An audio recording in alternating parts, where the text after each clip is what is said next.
Hey, what's up, Alan? We're in the new building. I'm here with the guys in the blue van. What's up, guys? Thanks for coming. Thank you for having us. Oh, sorry. Hey, man. What's up, guys?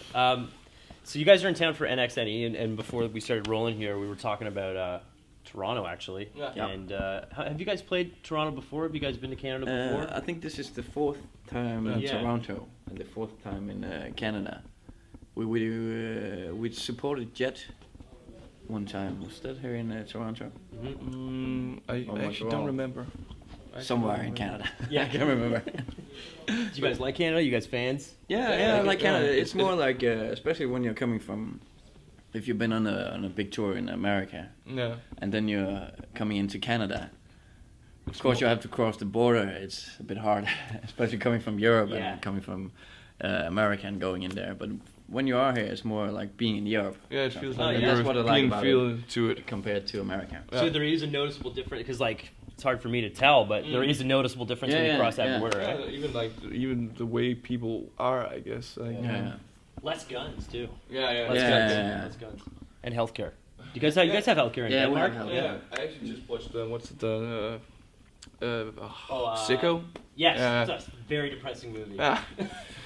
Those fucking Yanks. Yeah, man. It's crazy because they're sort of the, they have the most. Well, they did have the most money, and every other democracy has a healthcare system. So it's a little bit odd that they don't have one. But get on that, Obama. Yeah, well, he's working on it. Yeah, he's never gonna watch this. Oh, you never know. It's true. It's the internet. Okay, yeah, but you guys are from Denmark, so I mean, Yeah. this is probably a standard question. I'm sure every interviewer asks you this question, but what's the music scene like there? I mean, I can think of a couple bands, the Ravenettes, right? Yeah. Lars Ulrich, I know is from Denmark, and Aqua. Yeah. Sorry to put them in that. Same. No. Well, the thing about Danish music is like there's a lot of indie bands coming out, but they sound like something else, like Band of Horses or bands from England or something like that.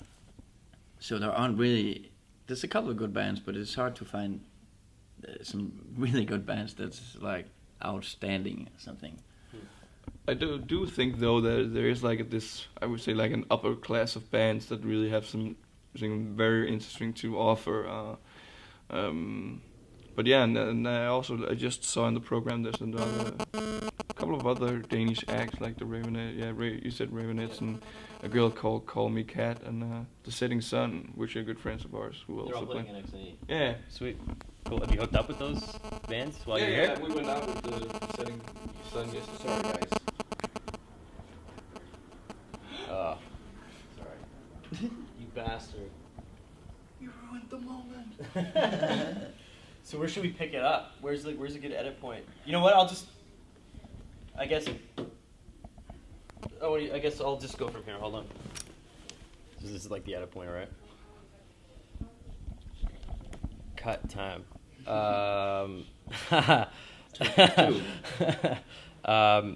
So have you guys hooked up with any of those bands that you just mentioned that are in town? Yeah, me and the drummer Pearl went out with the band The Setting Sun last night at the Imperial Pub. That's actually his favorite, the cameraman. Well, it was cool. Like we were just looking for a bar, and it had a patio and good. Had a really good ale.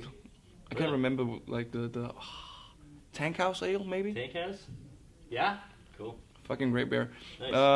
Little shady bit of kind of a shady pub. Yeah, like it's like young people and like downstairs like more crackheads and drag queens.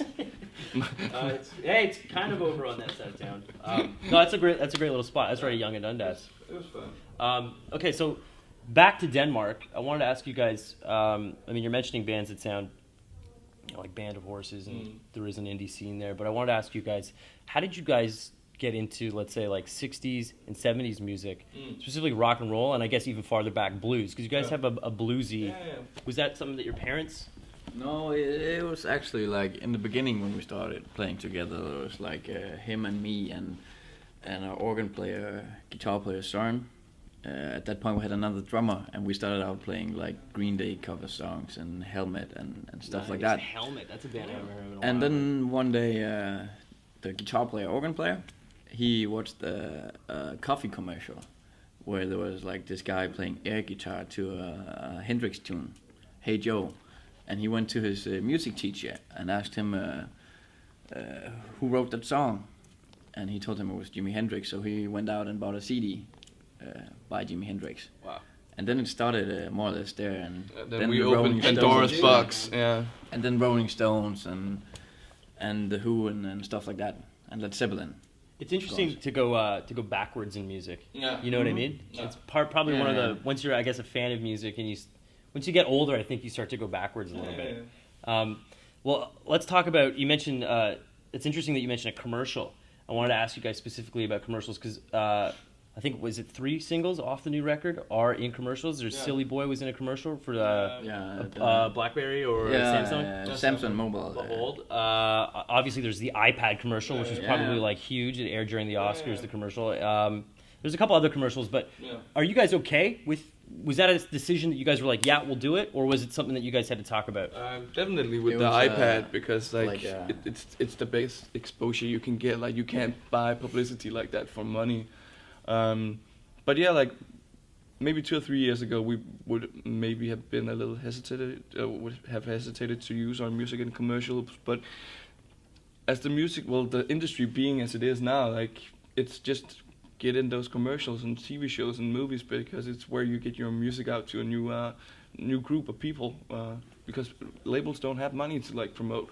Only if you're Britney Spears and they don't need Madonna the or publicity something like that. Otherwise, you don't earn money anywhere.